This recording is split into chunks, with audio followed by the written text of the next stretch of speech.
Okay, everyone, if you're in the pharma space, you know compliance is everything. But it's more than just checking boxes, right? It's about patient safety.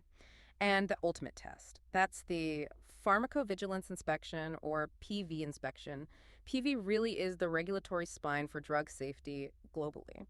So today we're giving you a kind of accelerated guide on how to ace that inspection, and we're pulling this straight from expert industry sources. Our goal here is to go beyond just the basic checklist. We want to clarify what global regulators really expect, look at their different priorities, what the FDA focuses on compared to the EMA, and importantly, highlight the common, sometimes catastrophic mistakes companies make. We want to help you get truly inspection ready. Welcome to DDReg Knowledge Capsule. Absolutely. And being ready starts with understanding the why behind it all. These PV inspections, they're carried out by the National Competent Authorities, the NCAs. Their job is basically to verify that marketing authorization holders, MAHs, and importantly, any companies they work with, are sticking to the required PV standards. And that covers both their specific drugs and their overall internal systems and processes. Right, systems and processes. And you need to be prepared for how they show up, too. It could be planned or not so planned. Exactly. You might get advance notice and announced inspection where they give you a schedule, or they could just turn up unannounced. You have to be ready for either. So it's not just a friendly check-in. Definitely not. Inspectors aren't just, passively reviewing documents. They have a dual purpose. Yes, verifying compliance, but also actively finding and documenting any non-compliance that could potentially harm patients. And if they find something like that, the expectation is immediate action, corrective action, fully documented. Okay, let's unpack that a bit. For a company setting up or reviewing its PV system, what types of inspections do these sources say we need to anticipate? Like, what flavors do they come in? Good question. The sources point to about four main categories. First, you got the big one, pharmacovigilance system inspections. Wha- That's looking at the whole setup. Then, more specific product-related PV inspection services. Third, there's a difference between routine inspections, the regular checks, and for-cause inspections. Those are triggered by a specific problem or concern. Much more serious. Right, for cause sounds like something's already potentially gone wrong. It often implies that yes. And finally, there are pre-authorization inspections. These are critical because they happen before your drug even hits the market, making sure your safety systems are good to go from day one. Okay, that covers the why and when. Now let's get into the what. When the inspectors are actually there on site, what are the core areas they're really digging into? What's on their checklist? They usually start with the foundations. That means the PV system itself, and crucially, the related quality management systems, the QMS. They want to see that solid base. Then they look for proof of capability. Things like training records or people qualified, and data archival. How are you storing things long term? Makes sense. Foundation first, then the operational stuff. Precisely. Next up is how you handle incoming safety information. So managing adverse reaction reports, those individual case safety reports or ICSRs, that's fundamental. They'll also scrutinize how you prepare your periodic safety update reports, PSURs, and really importantly, how well those PSURs align with the product's risk management plan, RMP. So checking if the ongoing reports match the initial safety strategy? Exactly. And tied to that is signal detection. Are you actively looking for new safety issues, and what are you doing about them? Your whole risk management process is under the microscope. What about when you're not doing it all in-house? Lots of companies use partners for PV activities. That's a huge focus area. Inspectors will absolutely look at your safety agreements with any third-party vendors. And critically, they don't just want to see the agreement, they want evidence you're actually adhering to it. The follow-through matters. It does. And lastly, they'll check the technical side. Things like database validation, data security, backup procedures. Data integrity is non-negotiable in PV. Okay, this is where I find it gets really interesting, because not all regulators approach this the same way, do they? The sources really seem to stress that the philosophy of the agency shapes the inspection focus. So what are the key differences when you compare, say, the FDA's agenda with the EMAs or the MHRAs? That's a great point. And yeah, there are definite differences in emphasis. The FDA's focus, according to the sources, is heavily centered on accountability and the quality of the safety data being reported upwards. They want to assure drugs are safe and effective, and a big part of that is monitoring the quality of post-marketing safety data, what they call post-marketing adverse drug experience, or PAD. Their inspections often feel like they're tracing that PAD reporting compliance right up the management chain. Okay, so FDA equals data quality and accountability trail. How does the EMA approach it then? Is it similar? The EMA takes a more explicitly risk-based approach. They don't necessarily audit everyone with the same intensity. They look at factors like how complex your PV system is, the size of your organization, and importantly, your past compliance track record. They're also very focused on PAD, like the FDA, but place a strong emphasis on effective risk evaluation and mitigation strategies. REMS. You could almost say the EMA is looking more for robust systemic risk management, maybe more than just individual process compliance sometimes. That's a useful distinction. Systemic risk versus data traceability. And the source material got really specific about the FDA's checks. It sounds like they use the org structure itself as an audit tool. Oh, absolutely. The US FDA can be quite granular. They'll ask for the organogram, your org charts, to see clear lines of responsibility for safety.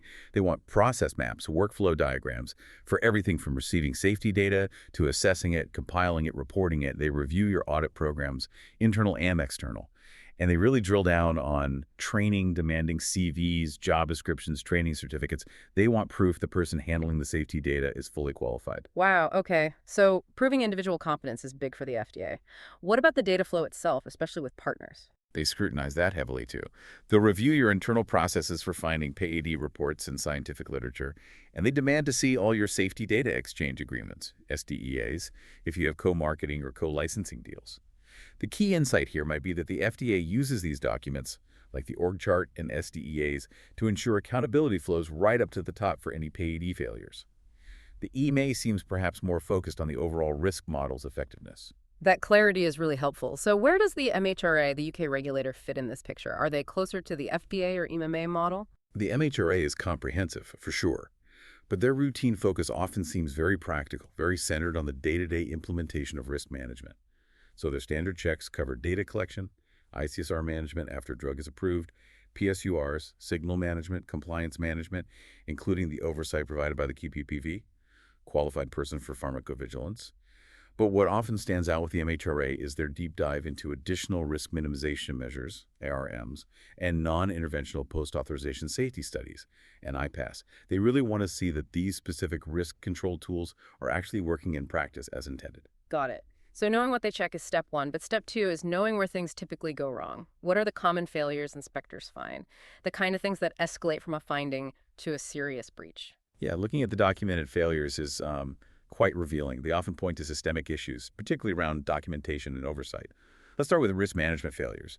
A common finding is just a lack of documentation proving that RMMs were actually implemented, or inadequate oversight by the EU QPPV on RMP commitments. But a really critical issue highlighted was failures in the electronic systems used for risk management. These led to submitting inaccurate reports to the MHRA about how effective those risk measures actually were. That's a major data integrity problem right at the risk reporting level. A technical glitch leading to a regulatory nightmare. Okay. What about the basic plumbing, the quality management system? QMS failures were noted as being widespread, touching many critical PV processes. But the sources flagged one breach as particularly serious when the PV system was not fully represented in the Pharmacovigilance System Master File, the PSMF. The PSMF, that sounds foundational. Why is an incomplete PSMF such a critical failure? Because the PSMF is supposed to be the single, definitive, up-to-date description of your entire PV system for the regulators. It's their map. If that map is wrong or incomplete, they simply can't properly assess your compliance or your risks. The source explicitly labels this a serious breach of legislation, especially if the company knew the PSMF was deficient. It fundamentally undermines the inspection itself. Right. If the map's wrong, you're lost before you even start. Okay. And the third major failure area mentioned was ongoing safety evaluation lapses. What kind of gaps did they find there? This covers the active monitoring part. Inspectors found companies lacking proper mechanisms for ongoing safety surveillance, including basic signal detection. One specific example was quite telling.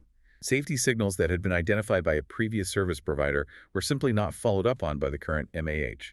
And worse, the records of that earlier monitoring weren't even maintained. It shows a breakdown in handover and continuity of responsibility. A dropped ball with potentially serious consequences. Exactly. And another failure noted was missing a deadline to submit a required safety variation after a recommendation from the PIE, Pharmacovigilance Risk Assessment Committee. Missing a mandatory deadline like that, it suggests either the process broke down or maybe resources were just insufficient. Okay, so we've seen the pitfalls. Inaccurate risk reports, incomplete PSMFs, dropped signals, missed deadlines. What does this tell the MAH about how to prepare effectively? How do we translate these failures into positive actions? It means preparation has to be focused on preventing these specific types of noncompliance. It's about actively building towards what the agencies see as a high-quality, robust system. It's about structure and evidence. So, based on the sources, what are some immediate practical things MAH can do right now? Where's the low hanging fruit for getting ready? Okay, some practical steps. First, governance and documents. Ensure all your technical agreements, especially with third parties, are actually signed, properly archived, and readily available. That addresses the kind of thing the MHRA looks for. Second, training records and SOPs need to be current and complete. That links back to the FDA's focus on proving competence with those CVs and Playing JVs. the people aspect. Definitely. Third, do a thorough internal check of your PV quality systems against QMS standards. Make sure everything is functioning as described. And fourth, get your audit documentation in order. That means having records of past audits, the corrective and preventative actions, key A's taken, and the final audit reports all collated. You need to show that history of identifying and fixing problems. Okay, those are tangible document checks. But beyond that, what about the bigger picture? What are those high level quality objectives the agencies want to see reflected in the structure itself? They want to see evidence of a mature, well-managed system. This means MAHs need to verify they have a documented quality policy, clear procedures for management review and quality audits, a quality plan, and detailed work instructions for key processes, all defined, all documented. They'll also look hard at the organizational structure itself. Are responsibilities clear? Are authorities defined? Are there enough resources allocated to PV? It's about demonstrating control and commitment. So it's about having the paperwork and the structure to back it up. Exactly. And ultimately, the best way to prepare and overcome these challenges is through proactive self-assessment. The sources really emphasize the need for robust internal self-inspection programs and continuous training and development. Because if you don't find the gaps yourself, the regulators certainly will. And their findings usually come with more significant consequences. That really brings it all together. We've gone from defining the types of inspections, understanding those key differences in regulator focus, like the FDA on PAD traceability versus the EMA on systemic risk, all the way to seeing the serious impact of failures in QMS and risk management, especially that critical issue with the PSMF being incomplete. And it underscores that vital connection, doesn't it? Yeah. PV compliance isn't just red tape. It's fundamentally about data integrity, making sure that PAV reporting is accurate, and ultimately about protecting patients through effective signal detection and implementing those risk minimization measures, the RMMs, when needed. Absolutely. So, for you, our listener, reflecting on all this, here's a final thought to take away. We heard how failing to fully represent the PV system in the PSMF is a major breach because it means the regulator's map is wrong. So thinking about your own organization, what single critical resource or document, maybe it's your core process maps, maybe it's how QPPV responsibilities are delegated, maybe it's your training compliance matrix, would you audit right now to be absolutely sure it reflects today's operational reality and not just an outdated plan or ideal? Where might that gap between documentation and reality be hiding in your system? Something to really consider.